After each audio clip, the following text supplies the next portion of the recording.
Assalamualaikum warahmatullahi wabarakatuh dan selamat datang di podcast FK Unhas, Edukasi Kesehatan bersama dengan pakar dari Fakultas Kedokteran Universitas Hasanuddin. Pada episode kali ini yang merupakan episode pertama, kita telah kedatangan seorang pakar yaitu Dr.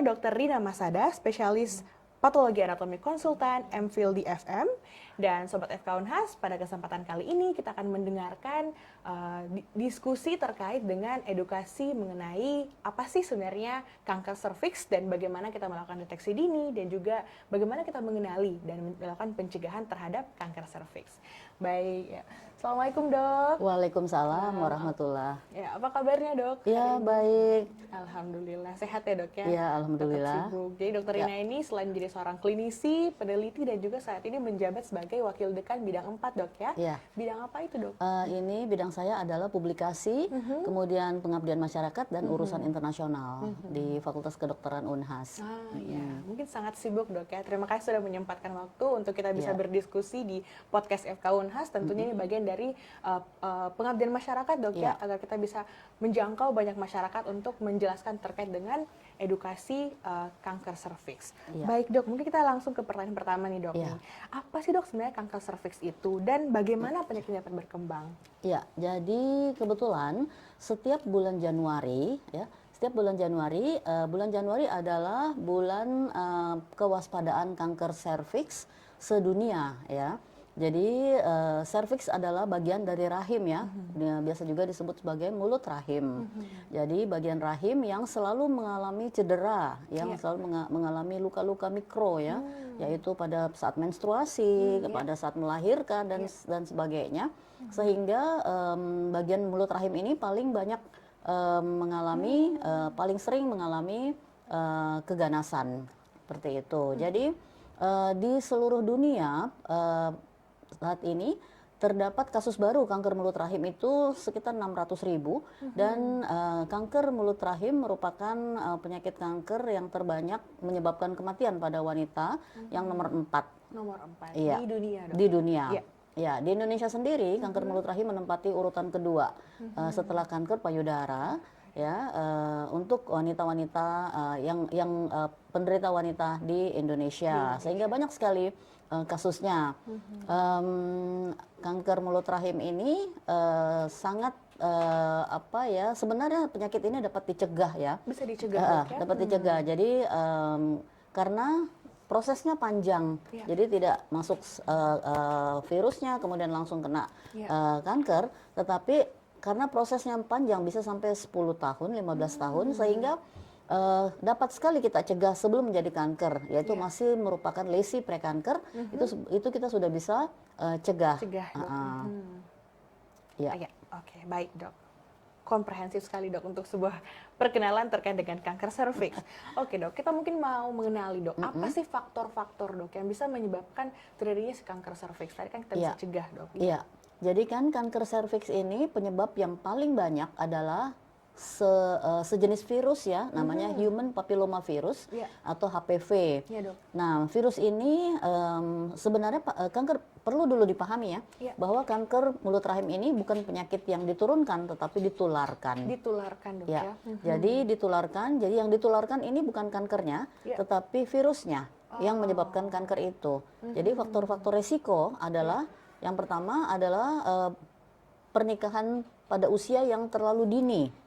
Usia berapa itu dok kalau di biasanya di bawah 16 tahun ya, atau itu karena belum matang sel-sel mulut rahimnya sehingga mudah sekali luka ya, mudah sekali cedera dan masuk virusnya.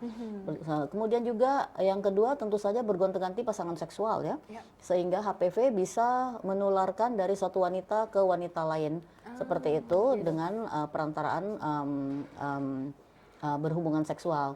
Kemudian rokok juga merupakan faktor risiko. Jadi rokok aktif maupun pasif. Karena pada mulut rahim juga terdapat reseptor-reseptor yang dapat dilekati sama dengan orang merokok reseptornya juga itu sama dengan yang ada di mulut rahim. Seperti itu, sehingga virus ini mudah melekat. Mudah melekat dok Iya. ya. Kalau ini, maksudnya rokoknya ini wanita atau laki atau perempuan? Wanita dok ya? Bisa aktif, Bisa aktif, bisa wanitanya pasif. bisa pasif. Bisa pasif dari Iya, dari suaminya. Ah iya dok. Wah, bergonta-ganti pasangan juga ini dok ya. Iya. Tapi kalau kita menggunakan pelindung dok, apakah itu bisa Oh, tentu mencegah? saja itu bisa mencegah. Bisa mencegah. Iya, karena kan tidak kontak langsung antara kulit dengan mukosa dari vagina atau dari mulut rahim itu. Iya dok, ini menarik sepertinya kanker serviks karena biasanya kan kanker itu dok kita merasa keturunan gitu dok ya, tapi kanker serviks ini lebih spesial karena dia bisa ditularkan dari virus dok ya. Iya. Boleh dokter jelaskan mungkin bagaimana sih dok dari virus itu bisa jadi kanker gitu dok? Iya. Jadi virus itu masuk melalui jadi kan ada mulut rahim ya, yaitu bagian pangkal, dia bagian dari rahim yang lokasinya di pangkal dari vagina. Iya. Kemudian mulut rahim ini tadi sudah saya katakan dia mudah cedera dan seterusnya ya, karena pada saat berhubungan seksual ya tentu ada mikro lesi, sehingga virus itu masuk ke dalam sel-sel di mulut rahimnya. Dia masuknya dulu langsung ke sel yang paling dalam dulu. Setelah itu dia menyebabkan perubahan sel ke luar. Jadi dia masuk ke sel basal dulu, kemudian dari sel basal ini kami di patologi bilangnya dia mengalami displasia atau dia berubah selnya karena sudah ada virus, gennya virus, genomnya virus, dia masuk ke dalam genomnya si sel serviks ini, sehingga sel serviks yang host ini dia berubah, dia membelah dan virus itu ikut membelah. Ikut membelah karena hostnya membelah seperti itu, sehingga dia mengalami perubahan. Nah, perubahan ini ada gradasi, ada derajat-derajatnya. Misalnya kita sebutnya lesi prakanker ya, cervical intra atau SIN, cervical intraepithelial neoplasia 1, 2 dan 3. Setelah itu baru menjadi kanker. Seperti itu. Jadi virus masuk menyerang sel-sel basal daripada serviks, permukaan serviks. Kemudian permukaan serviks ini mengalami perubahan, lesi prekanker ini yang saya bilang makannya tahunan kemudian baru sampai menjadi seluruhnya sudah menjadi sel kanker.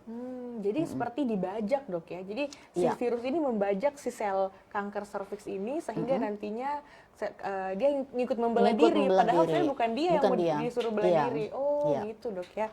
Wah menarik dan memakan puluhan tahun dok. Iya, bukan puluhan, iya bertahun-tahun ya, bertahun-tahun. Nah, mungkin kalau kita mau mengenali dok, kira-kira awalnya itu bagaimana sih dok kecurigaan itu? Iya, jadi kalau gejala yang paling harus diwaspadai adalah perdarahan setelah, jadi namanya postcoital bleeding, setelah berhubungan seksual ada bercak darah. Oh bercak dok, nggak perlu banyak dok ya? Bisa banyak, bisa hanya bercak, bisa seperti itu. Jadi itu yang harus diwaspadai. Kemudian yang kedua tentu ada keputihan yang kita sebut flor albus. Jadi keputihan yang berbau, kemudian gatal, berwarna kekuningan dan seterusnya, seperti itu. Jadi itu harus diwaspadai. Itu kalau pada gejala-gejala yang awal ya. Tentu saja kalau sudah menjadi kanker dan seterusnya itu sudah atau sudah menjalar ke organ lain, itu bisa sudah ada gangguan berkemih, sudah gangguan kencing atau gangguan buang air besar. Gitu dok ya. Kalau sudah stadium lanjut dan menjalar ke tempat lain. Biasanya kan kalau wanita tuh gampang dok kena keputihan atau apa. Jadi kalau kita misalnya dok jadi kita ke dokter nih dok, apa yang kita lakukan ketika kita merasa ada nih gejala-gejala seperti ini ya? Misalnya saya keputihan ya, jadi itu kita ke tenaga kesehatan ya, ke dokter. Dokter kemudian akan melakukan pemeriksaan dini yaitu pap smear. Oh, pap smear dok, pap smear namanya. Jadi akan diambil sel-sel di permukaan mulut rahim itu, kemudian diperiksa di laboratorium apakah sudah ada sel-sel lesi prekanker ataupun lesi kanker. Kalau di tempat yang di remote atau juga banyak di kota-kota ataupun di daerah bisa dilakukan tes IVA, inspeksi visual asam asetat.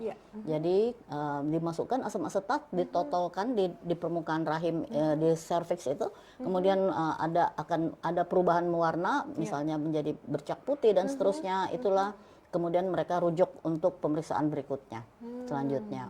Mungkin pertanyaan paling banyak dok nih dari sobat FK Unhas, gratis nggak ini pemeriksaannya?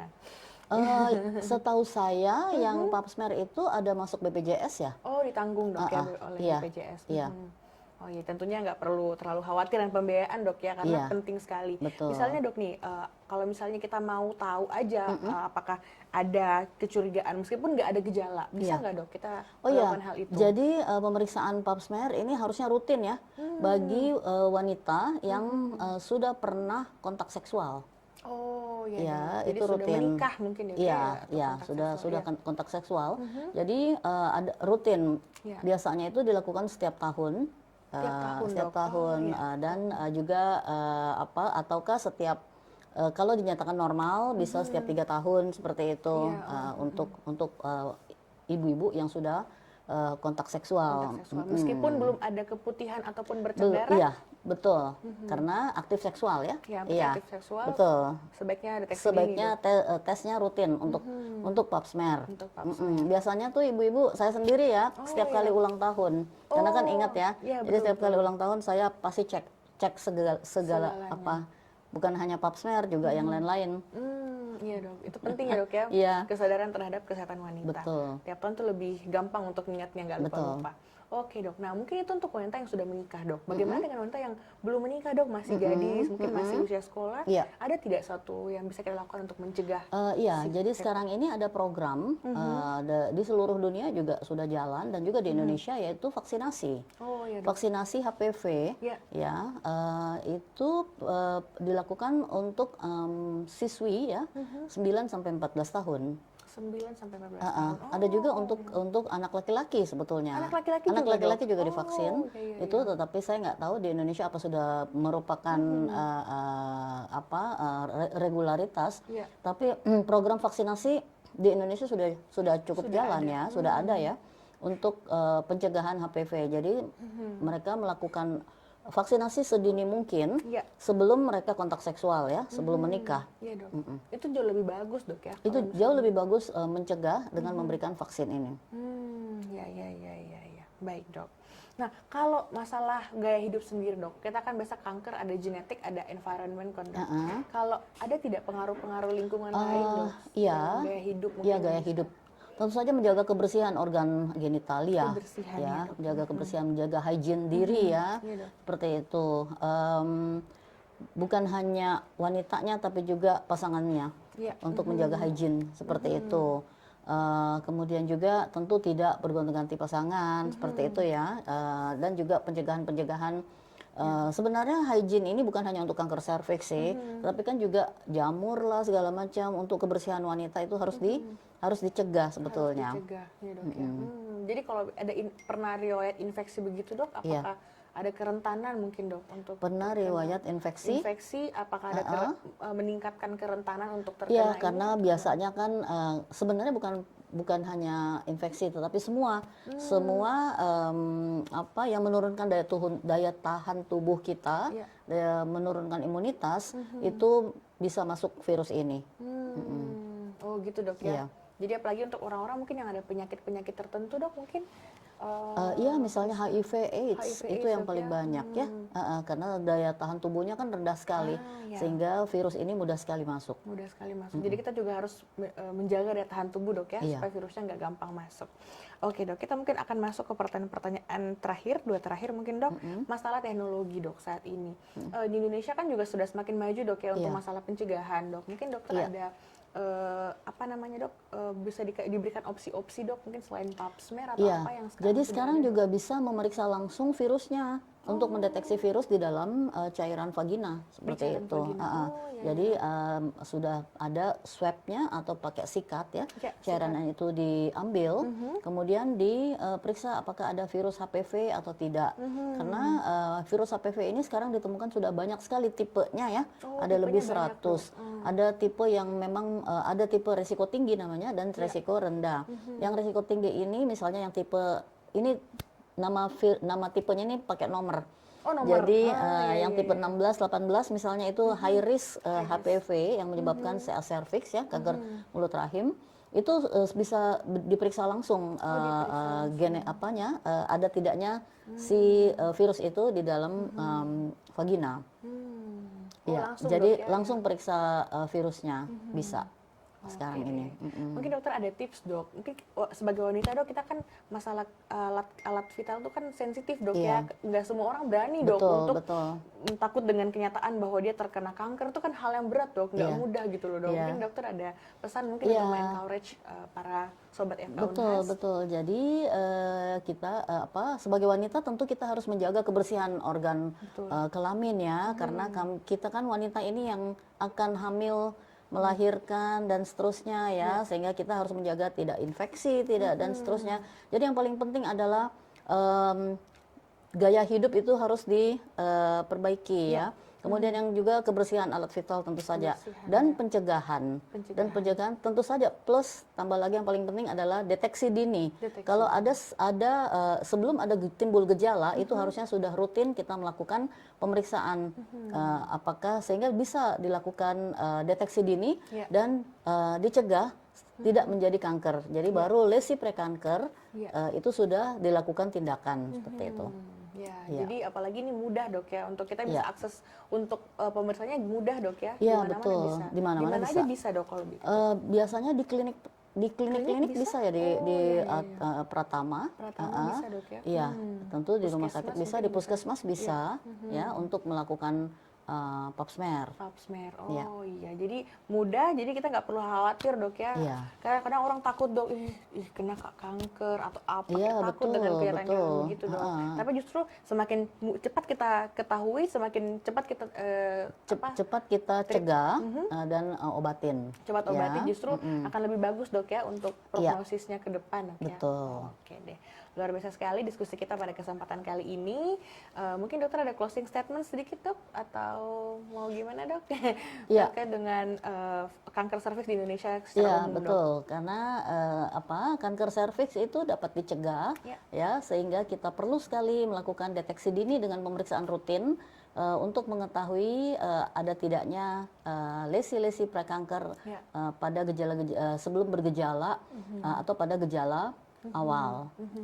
Ya. Oh ya, mudah. Jadi teman-teman nggak perlu khawatir karena ini bisa dicegah dan semakin cepat semakin bagus. Semakin bagus. Semakin bagus. Oh ya, satu lagi dok, kita ke dokter mana nih dok? Kalau misalnya kan ada ini, apakah kita langsung ke dokter sebagai dokter SPPA atau ke dokter Obgyn? Iya, biasanya untuk pengambilan pap smear ke dokter Obgyn. Dokter Obgyn. Ya, dokter patologi juga bisa mengambil sampelnya.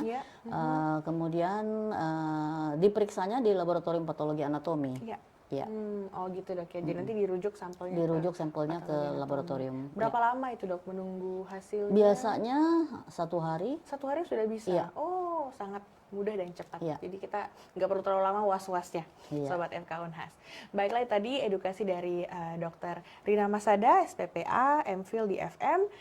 Luar biasa sekali hari ini, komprehensif. Meskipun dalam waktu yang singkat, semoga dapat teman-teman sobat FK Unhas dapat memetik manfaat dan juga tentunya lebih aware lagi terhadap kanker serviks. Terima kasih, mohon lebih dan kurangnya mohon dimaafkan. Terima kasih Dr. Rina Terima untuk kasih. waktunya. Di Terima tengah-tengah kasih. kesibukannya yang luar biasa, sudah menyempatkan waktu untuk hadir bersama kita di podcast FK Unhas. Sampai jumpa di episode berikutnya. Dadah!